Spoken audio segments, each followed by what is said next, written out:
Well, yo, what's up, YouTube? How you doing? My chat's here. We all just had fun doing some poetry. That's weird for you if you've ever watched my channel. You're not seeing that coming from me. Dope. You should come checking me out at twitch.tv/the_paradigm_shift, otherwise known as the link in the description below. Let's get on to the video. Representative Dan Crenshaw, the low budget, great value, solid snake. You make fun of him because he lost his eye in war. Like, let's show you why we make fun of him. Let's get some facts straight. Allowing taxpayer-funded political campaigns has nothing to do with voting rights. Asking people to prove who they say they are with an ID is not voter suppression. Making elections more secure and transparent is not Jim Crow on steroids.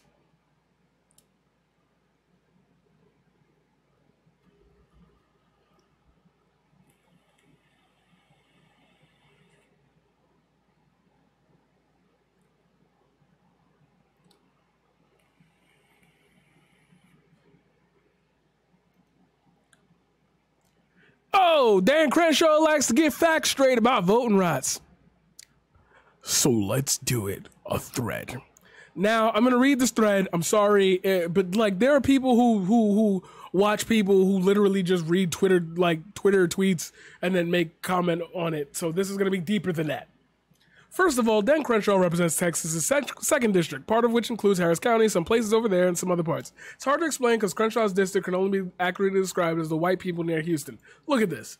That's his fucking district. This is his fucking district. You've seen this joke before. I know you've seen this joke before. You're looking for a take on it. I want you to ask yourself a question right now. Whether you know about politics or not. Does it make sense for a district in which people are represented to literally look not like a block? If you live in New York City, you know districts are pretty much even for the most part. But like they're regular shapes. Why does his district look like that? Why would somebody want their district to look like that? How do you represent some people in Houston, some people near Barker? Like, how do you represent a fraction of the people in Houston all the way up to Kingwood? How are you up here and over here? See, the 2010 census showed Texas gained 4 million new people, but Texas had to figure out how to keep their districts majority white, so the GOP gerrymandered the electoral map so bad a federal court said, come on, y'all, you can be racist, but I can't let you be that racist. The U.S. Supreme Court has ordered a lower court to redo an interim legislative redistricting plan in Texas, giving greater deference to the plan drawn up by the Republican-controlled legislature. In other words, hey, yo, calm the fuck, what are you doing? Like, that's so obvious. Damn, bro. But it was so close to the 2012 election, a court could only make minor changes. Then the GOP made the changes permanent, effectively laundering a racist map through the court system. Texas, too, only makes sense if you can see where the rich people and white people live. See? Majority race. We're looking at the blues. Where are the blues? Over here, over here, over here, over here, over here, over here. Majority of the white people live outside of Houston. There's a nice section of it in here. Looks like an arrow, don't it? Literally the arrow. Pointing it. White people went into Houston, carved out an arrow, and said, here, there's our stake in it. Look at his gerryman. Look at where the black people are. Here, here, here, here. Almost none of those sections are black. Like you got a little bit over here. Hispanic people. Here, here, here, here, here. Get it? I don't have to literally point out the thing. You're smart enough to read this. Look at his fucking district. Blue, yellow, blue, red, yellow, blue, blue, yellow, blue, blue, blue, blue, blue, blue, blue, blue, blue, blue, yellow, green, blue, blue. Okay. Household income.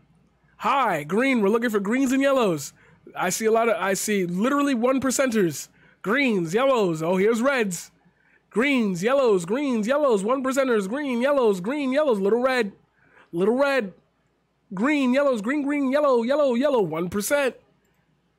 Okay, got that so far.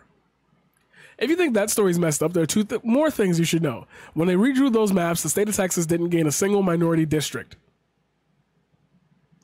Remember when I said the state grew by 4 million? 90% of those new people were non-white.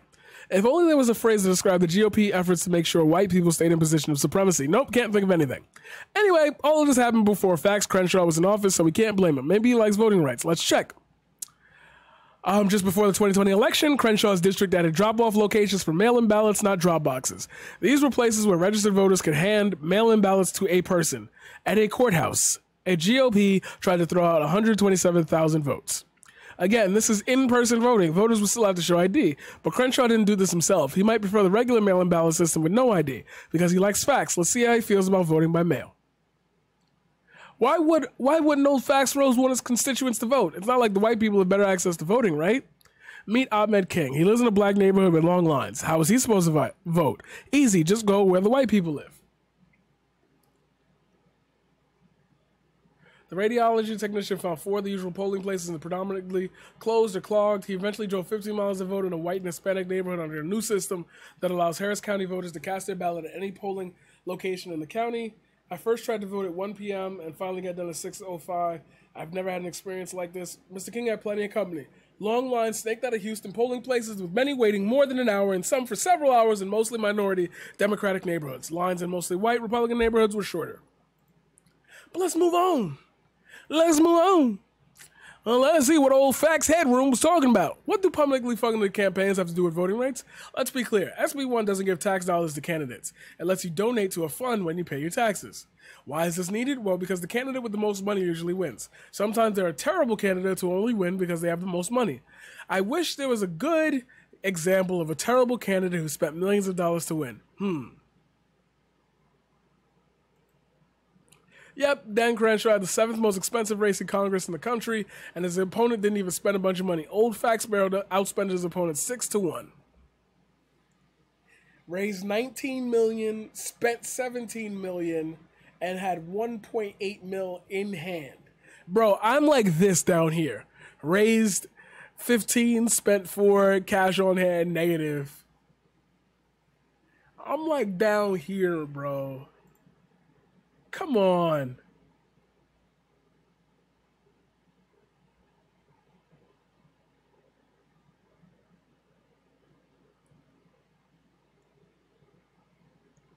See, Mr. Big Fact's #1 donor is a company called Elan Investments. In fact, a lot of Crenshaw's donors seem to be investment companies that have no base in his district. Damn.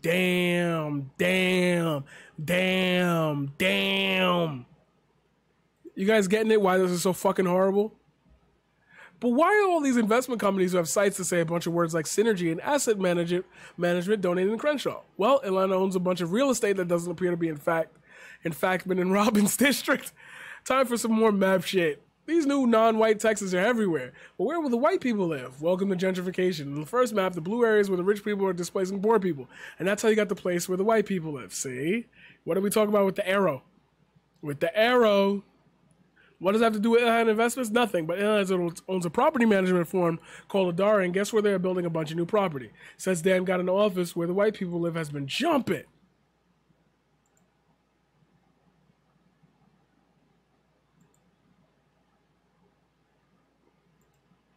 Cool. Take this neighborhood, for instance. See the weird shape with shaded areas? Basically where black and Hispanic people lived before 2010. They were surrounded by white people, so the only way to gentrify those neighborhoods is to surgically target non-white people, right? But how? Like this. It's a development plan. That is literally only where white people don't live. One day we're going to have a conversation about neighborhood improvement plans and who funds them. Here's how the grift works. You get the Senate Majority Leader, Mitch McConnell's wife, appointed Secretary of Transportation. You get her to just hand out money to the people who finance your friends, and then we laugh while they push the Negroes and Hispanics out. So let's recap. What does publicly funded campaigns have to do with voting rights? Why is voter ID voter suppression? Why is the lie about transparency elections Jim Crow on steroids? Well, if you draw your own district, but 4 million additional non-white Texans don't have an increased voice, they've lost their voting rights. If they can't vote in their own neighborhoods until you colonize it, which helps funds your campaign, that's voter suppression.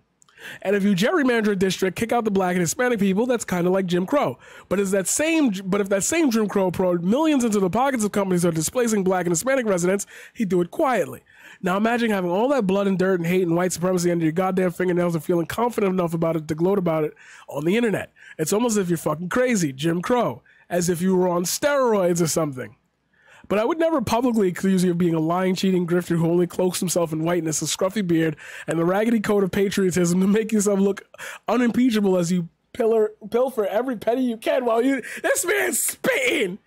But if you're wondering why someone would tweet what Dan Crenshaw tweeted, it's because there's a bill that stops gerrymandering. There's a bill that makes campaign finance transparent. There's a bill that accepts voter ID but allows mail-in voting. There's a bill that stops long lines and gives more access to the polls and publicly funded campaigns, but the only politicians. No polls. Okay, you just spelled it wrong. But the only way someone would be against it is if they were indeed a lying, cheating, grifting, scruffy beard throat slitter, or just Den Crenshaw. Facts. Wow. So that was a lot, and I hope I updated you on why Den Crenshaw is a piece of shit. And if you want my take on it, I'm going to have a much longer discussion with you about this. But I have to say right now, there are literal evil demons in, like, I hate to go in that direction because I know, the demon lady, blah, blah, blah. Like, they're literally human pieces of shit. And they need to be unelected and they need to go into obscurity.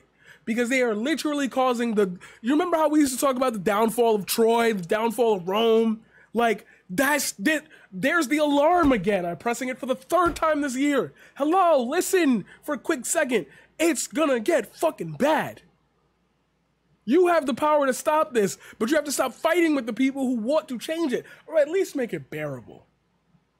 Because if we all put the pressure on them to do what we want them to do, then they don't get to play games with your money like this. You're footing the bill for this. You're fitting the bill for this. No one else. Stop thinking about, the Spanish people are taking the jobs. No, they're taking the jobs from you, and they're letting you blame those people for doing literally nothing but existing. And that's what Den Crenshaw is, a fucking blood-sucking leech of a human being who literally should just fuck off into the sun forever.